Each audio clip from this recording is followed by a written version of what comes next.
깊은 한숨 내쉴 때 그런 풍경 보시며 단식하는 분 있네.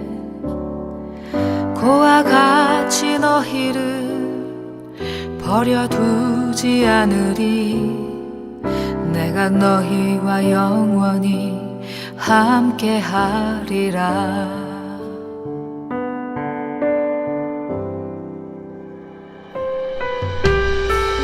억눌린 자 갇힌 자 자유함이 없는 자 피난처가 되시는 성령님 계시네. 주의 영이 계신 곳에 잠자유가 있다네. 진리의 영이신 성령이 오셨네. 성령이 오셨네. 성령이 오셨네. 내 주에 보내신 성령이 오셨네. 우리 인생 가운데 친히 찾아오셔서 그 나라 꿈꾸게 하시네.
오셔서 그 나라 꿈꾸게 하시네.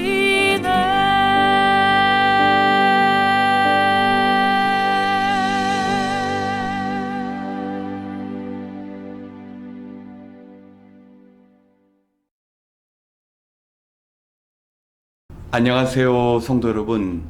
사순절 셋째 주일 온라인 수요 기도에 오신 여러분을 주님의 이름으로 환영합니다. 주님의 고난의 십자가를 통하여 우리에게 주어질 소망과 위로를 얻으시는 저와 여러분이 되시길 바랍니다. 오늘 함께 나누고자 하는 말씀은 요한복음 14장 15절부터 7절의 말씀입니다. 저와 여러분이 한 목소리로 함께 봉독하겠습니다. 너희가 나를 사랑하면 내 계명을 지킬 것이다. 내가 아버지께 구하겠다. 그리하면 아버지께서 다른 보혜사를 너희에게 보내셔서 영원히 너희와 함께 계시게 하실 것이다. 그는 진리의 영이시다. 세상은 그를 보지도 못하고 알지도 못하므로 그를 맞아들일 수가 없다. 그러나 너희는 그를 안다. 그것은 그가 너희와 함께 계시고 또 너희 안에 계실 것이기 때문이다. 아멘. 우리는 사순절 주님의 십자가를 묵상하는 시간을 보내고 있습니다. 십자가 하면 왠지 마음이 무겁고 두렵게만 느껴질 수 있습니다. 하지만 그것은 십자가의 전부가 아닙니다. 예수님께서 짊어지신 그 십자가는 십자가로 끝이 나는 것이 아니라 예수님의 십자가는 부활과 영생을 가져다 주었습니다. 오늘 본문의 말씀은 예수님께서 십자가에 달려 죽으시기 전 제자들에게 보혜사 성령님에 대하여 증거하고 있습니다. 제자들은 예수님의 십자가의 죽음으로 이미 마음이 두렵고 또 무거워졌습니다. 더 이상 자신들을 지켜주시고 인도하실 예수님이 곁에 없게 된다고 생각했기 때문입니다. 하지만 그 반대의 소망의 말씀을 전하셨습니다. 예수님께서는 자신이 십자가에서 죽으셔야만 보혜사 성령이 그들에게 주어진다고 말씀하셨습니다. 성령님의 그 성격이 성령님을 가르치는 그 단어의 의미에 정확히 담겨져 있습니다. 우리말로 보혜사 성령님이라는 것은 보호해 주시고 은혜를 베풀어 주시는 성령님을 말씀하며 헬라어로 파라클레토스, 곁에서 함께 하시는 성령님으로서 하나님께서 보내주신 성령님께서 예전에 예수님과 같이 늘 우리와 함께 하시고 우리를 깨닫게 하시고 우리를 진리 안에 머물게 하시는 영이라는 사실을 알게 됩니다. 또 영어로는 보혜사를 컴포터라고 이야기합니다. 위로를 주시는 분입니다.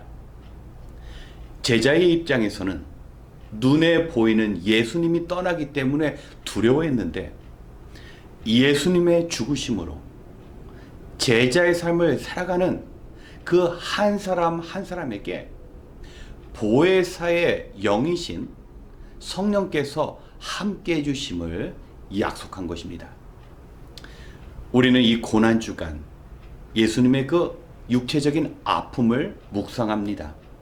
하지만 여기에서 끝나는 것이 아니라 예수님의 그 피 흘리심과 고통은 우리에게 보혜사를 주시기 위함이라는 것을 우리는 반드시 기억해야 합니다. 왜 그 잔인하고 저주의 상징인 십자가를 우리가 기억해야 합니까? 예수님께서 저주받으심으로 우리에게 축복의 인생이 열렸음을 의미하기 때문입니다. 예수님을 구주로 영접하기 전엔 우리는 늘 땅을 쳐다봅니다. 무엇을 먹고 무엇을 입을까? 그런데 예수님으로 인하여 성령님께서 우리 안에 들어오시면 그때부터 우리는 하늘을 바라볼 수가 있습니다. 왜 하나님께서 나를 위하여 예수님을 이 땅에 보내주셨을까? 예수님을 통해 구원받은 내가 하나님을 위해 무엇을 해야 할까? 바로 구원받은 자는 성령님으로 인하여 예전에 깨닫지 못한 것을 깨닫게 됩니다. 게다가 이전에 예수님께서는 눈에 보이는 육체를 가지고 이 땅에 오셨기 때문에 공간과 시간의 지배를 받으셨습니다. 하지만 보혜사 성령님은 언제나 어느 곳에서나 우리와 함께 하시는 영이십니다. 그런데 왜 우리는 성령님의 임재를 늘 체험하지 못하는 것일까요? 바로 주님께서 말씀하셨습니다. 너희가 나를 사랑하면, 예수님을 사랑하는 전제 조건이 따르는 일입니다. 성령님의 가장 큰 특징은 인격적인 분이십니다. 우리가 성령님을 초대하고 그분을 간절히 갈망할 때 우리 안에서 우리에게 말씀하시고 또 우리의 음성을 들어주십니다. 그렇기 때문에 교회 다니고 구원 받았다 할지라도 우리가 성령님을 향하지 않는다면 성령님이 우리 안에 임재하심에도 불구하고 우리는 성령님의 도우심을 받을 수가 없는 것입니다. 그래서 예수님께서는 보혜사 성령님의 그 모든 은혜를 누릴 수 있는 사람은 바로 예수님을 사랑하기 때문에 이 땅에서 예수님의 성품을 가지고 예수님처럼 하나님 아버지의 뜻을 구하는 자에게 보혜사 성령님이 함께 하심을 정확히 느낄 수 있다고 말씀하셨습니다. 사랑하는 성도님, 보혜사 되신 성령님께서 우리가 낙심되고 절망할 때 우리를 위로해 주십니다. 보혜사 성령님으로 인하여 우리가 이 세상에서 주님의 보호를 받으며 은혜 가운데 살아갈 수가 있습니다. 보혜사 성령님으로 말미암아 늘 우리 곁에 계시면서 우리와 함께 하시는 성령님을 우리가 체험할 수 있습니다. 중요한 것은 무엇입니까?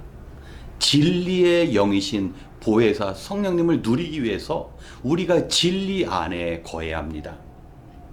성경책이 있지만 이 말씀을 읽고 나의 것으로 레마의 말씀이 될 때, 이 말씀이 내게 의미가 있고 내 삶에 영향이 되어질 때 그때 성령님께서 역사하십니다. 그리고 우리는 기도해야 합니다.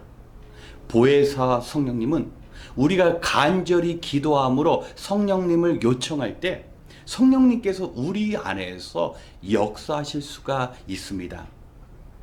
무엇을 어떻게 기도할지 모를 때라도 우리가 성령님을 붙잡으시면 성령님은 우리가 무엇을 기도해야 하는지 알려주시고 또 우리의 기도에 응하는 응답의 역사를 허락하십니다. 이제 사순절 셋째 주일을 맞이하고 있습니다. 우리가 전보다 더 성령님을 간구하되 예수 그리스도의 십자가의 은혜로 주어지는 그 성령님, 지금은 좀 힘들고 어렵고 주님의 십자가를 묵상하지만 그 고난의 십자가가 끝이 아니라 십자가를 통하여 우리에게 허락하신 성령님을 소망하면서 우리가 남은 사순절 의미 있게 주님의 십자가에 참여함으로 주님께서 약속하신 보혜사 되신 성령님을 경험하시는 저와 여러분이 되시길 주님의 이름으로 축원합니다. 함께 기도하겠습니다. 참 좋으신 하나님, 오늘 이 저녁에 십자가의 주님을 바라보며 성령님의 임재를 기대합니다. 오늘도 소망 가운데 우리 안에 임하시고 약속하신 보혜사 성령님을 경험하는 이 시간 되게 하여 주시옵소서. 예수님께서 십자가에 달리시기 전 제자들의 그 마음을 읽으시고 큰 위로와 소망을 허락하셨습니다. 우리 역시 이 세상에서 살아가는 것이 결코 쉽지 않기 때문에 늘 두려움 속에 거할 수밖에 없사오니 저희들에게도 동일한 위로와 소망을 허락하여 주시옵소서. 진리의 영이 임하게 하시사 우리가 주님을 위하여 무엇을 해야 할지, 주님의 나라를 위하여 어떤 일을 시작해야 할지 깨닫게 하시고 깨달은 바 실천하게 하여 주시옵소서. 바라옵기는 보혜사 성령님께서 이 시간 임하시사 우리의 영혼을 굳게 붙잡아 주시고 이 혼돈의 세상에서 신앙인으로 살아가는 용기와 지혜를 허락하여 주시옵소서. 이제 기도할 때 주님께서 약속한 일을 감당하며 주님처럼 영혼을 살리고 세상을 살릴 수 있도록 성령님 도와 주시옵소서. 모든 것을 감사드리며 우리의 소망이 되시는 예수님의 이름으로 기도드렸습니다. 아멘. 이 시간 먼저 우리의 신앙생활을 위해 기도하겠습니다. 오늘의 말씀은 십자가로 인하여 약속된 보혜사 성령님의 그 인도하심과 보호하심을 증거합니다. 성령님은 우리가 들은 말씀대로 기도를 통하여 일하시는 분입니다. 보혜사 되신 성령님은 우리가 하나님의 뜻대로 기도하게 도우시는 분입니다. 때로 무엇을 위해 기도해야 할지 모를 때라도 기도로 우리를 인도하시는 분입니다. 성령님과 함께하면 우리를 통하여 마침내 하나님의 뜻이 이루어집니다. 하지만 우리가 주의 일 한다고 하면서도 성령님을 의지하기보다는 나의 기분과 나의 판단을 따른 적이 많았습니다. 이 시간 주님께서 약속하신 성령님을 통하여 이 땅에서 우리 주님처럼 한결같은 사랑과 섬김의 삶을 살아갈 수 있도록 함께 기도하겠습니다.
두 번째, 교회를 위하여 기도하기 원합니다.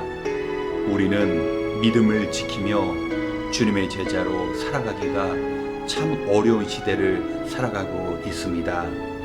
우리가 사는 세상은 성령님보다는 이기적이고 자기 만족을 추구하는 쾌락의 문화가 다스리고 있습니다. 자기를 부인하고 십자가를 짊어지는 순종의 다짐이 없다면 하나님께서 원하시는 온전한 삶을 살아갈 수 없을 것입니다. 베드로는 주님의 수제자이지만 예수님을 3번이나 부인했고, 가룟 유다는 예수님을 은 30에 팔고 배신했습니다. 주님처럼 깨어 기도하지 않으면 우리 역시 사탄의 시험에 무릎 꿇을 수밖에 없습니다. 우리가 말씀과 기도로 무장해야 성령님께서 우리를 다스리시며 그러한 온전한 삶을 살아갈 수 있습니다. 이 시간 주님의 십자가를 통하여 약속하신 보혜사 성령님으로 인하여 세상에 진정한 소망을 전하는 교회를 세워나갈 수 있도록 우리 자신을 위하여, 교회를 위하여 함께 기도하겠습니다.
세 번째, 이번 주일을 위하여 함께 기도하기 원합니다. 이번 주일은 선교 주일입니다. 특별히 북한에 성경을 보내는 사역을 감당하는 모퉁이돌 선교회의 김경신 선교사님께서 말씀을 전해 주십니다. 들려지는 말씀을 우리가 듣고 결단하는 시간이 되어야 합니다. 또한 성도님들께서 작정하신 헌금을 드림으로 선교사님과 동역하는 길이 열리게 됩니다. 우리가 감각적인 소비 문화에 사로잡혀 살지 않고 물질을 마땅히 사용되어져야 하는 곳에 사용될 수 있는 그 시간이 될 수 있도록 기도해야 합니다. 또한 예배 후에 성경 공부가 시작됩니다. 진리의 말씀은 성도로 하여금 세상의 유혹으로부터 지켜냅니다. 말씀을 공부하지 않으면 세상 사람처럼 그저 자기를 위해서만 살아갈 수밖에 없습니다. 이번 주일과 화요일에 시작될 성경 공부를 통해 우리가 말씀으로 무장하고 각 개인에게 주어진 모든 사명을 넉넉히 감당하는 기회가 될 수 있도록, 또한 말씀으로 하나 되는 든든한 믿음의 교회를 세워나갈 수 있도록 이 시간 함께 기도하겠습니다.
마지막으로 우리의 기도가 필요한 성도님을 위하여 기도하기 원합니다. 우리 주변에는 우리를 포함하여 건강으로 어려움을 당하는 환우가 많습니다. 몸이 약해지면 마음도 약해질 수밖에 없습니다. 하지만 우리 주님께서는 우리의 연약함과 부족함을 온전케 하시기 위하여 부활하셨습니다. 지금 건강의 문제로 어려움을 겪고 있지만 주님의 특별하신 손길로 우리의 몸과 마음이 잘 치료되고 평안을 누릴 수 있도록 기도해야 합니다. 또한 미국에서 자신과 가족의 영주권과 시민권을 기다리는 성도님도 있습니다. 하나님께서 직접 개입하시사 신분의 문제가 해결되어 자유롭게 일하고 또 고국도 오가고 가야 할 선교지에서 마음껏 봉사할 수 있도록 기도 부탁드립니다. 또한 말 못할 고민과 어려움 속에서 고통스러운 시간을 보내는 성도님도 계십니다. 요즘과 같이 코로나 변이 바이러스와 불경기 속에서 사는 것이 더 힘들게 느껴질 수 있습니다. 보혜사 성령님은 우리의 환경뿐만 아니라 마음속 깊은 곳에 있는 어두움과 염려를 제거해 주십니다. 성령님으로 인하여 감사를 고백하는 삶을 살아갈 수 있도록 이 시간 어려운 가운데 있는 성도님을 위하여 기도하고 이어 자신을 위하여 기도하겠습니다. 함께 기도하겠습니다.